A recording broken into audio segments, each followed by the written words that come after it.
Cuando las escrituras hablan del libre albedrío, entre comillas, no lo hacen en los términos filosóficos modernos que exaltan la autonomía del hombre caído, sino en los términos redentivos de la soberanía de Dios, obrando eficazmente en corazones esclavizados por el pecado. La teología bíblica no niega la voluntad humana, niega su neutralidad, afirma más bien que la voluntad del hombre es real, es responsable, voluntaria, pero moralmente determinada por su naturaleza. Esto es precisamente lo que observamos en Segunda de Crónicas, capítulo 10, versos del 1 al 12.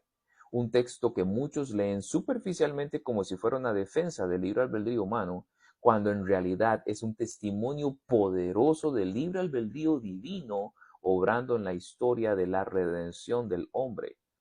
El rey Ezequías envía cartas a todo Israel y Judá, llamándolos a volver a Jehová y a celebrar la Pascua conforme a la palabra escrita. El llamado es genuino, externo, público. La invitación es real, nadie es forzado físicamente, nadie es arrastrado contra su voluntad, pero el texto es claro, las respuestas no son iguales. El versículo 10 nos dice que muchos se burlaron, se rieron, despreciaron el llamado, no estaban indecisos, no estaban esperando más información, estaban revelando lo que su corazón ya amaba. Su voluntad actuó libremente, pero conforme a su corrupción. Sin embargo, el versículo 12 introduce una declaración teológica de enorme peso. También en Judá estuvo la mano de Dios para darles un solo corazón, para que cumpliesen el mandato del rey y de los príncipes conforme a la palabra de Jehová. Aquí el Espíritu Santo levanta el velo. La diferencia entre los que se burlaron y los que obedecieron no fue una mejor disposición natural, sino una decisión que fue movida por la mano de Dios, obrando internamente, dando un solo corazón. Esa decisión no fue por la voluntad de ellos que estaba caída, ni una decisión más sabia en sí misma. Reitero, fue la mano de Dios obrando internamente, dando un solo corazón. Esto concuerda perfectamente con las exposiciones de nuestros antiguos hermanos que han declarado lo mismo, cuando afirman que el hombre en su estado de pecado ha perdido completamente toda capacidad de querer algún bien espiritual que acompañe a la salvación y que, por tanto, cuando Dios convierte a un pecador, lo libera de su esclavitud natural al pecado y, por su gracia eficaz, lo capacita para querer y hacer lo que es espiritualmente bueno. Observemos con cuidado.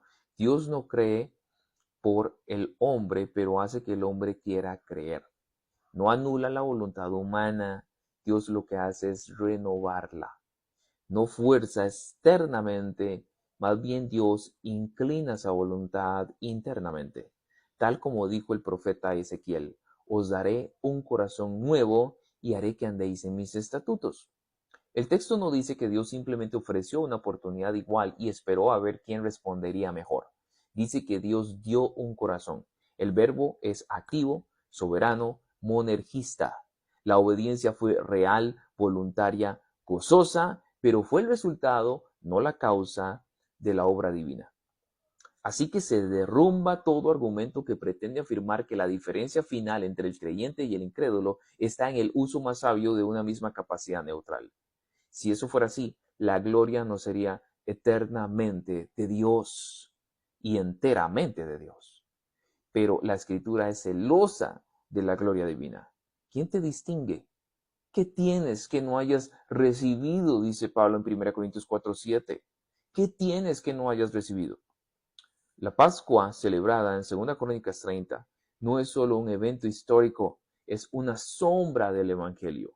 Nadie se presenta limpio por sí mismo, nadie llega digno. Muchos llegaron incluso ritualmente impuros, pero confiaron en la misericordia de Dios y el Señor los sanó. ¿Por qué? Porque Él mismo había inclinado sus corazones a humillarse, a Él sea la gloria. Así que el libre albedrío que salva no es del hombre decidiendo a Dios, sino el de Dios decidiendo salvar. Y en esa decisión eterna y soberana, haciendo que el hombre venga libremente a Él. Esta doctrina que humilla al pecador, exalta a Cristo, destruye toda jactancia humana y llena de esperanza a la iglesia. Porque si la salvación dependiera, aunque fueran una mínima parte de la voluntad caída del hombre, nadie sería salvo. Pero como depende del Dios que da un solo corazón, entonces toda la gloria es suya. Soli Deo Gloria. Dios te bendiga.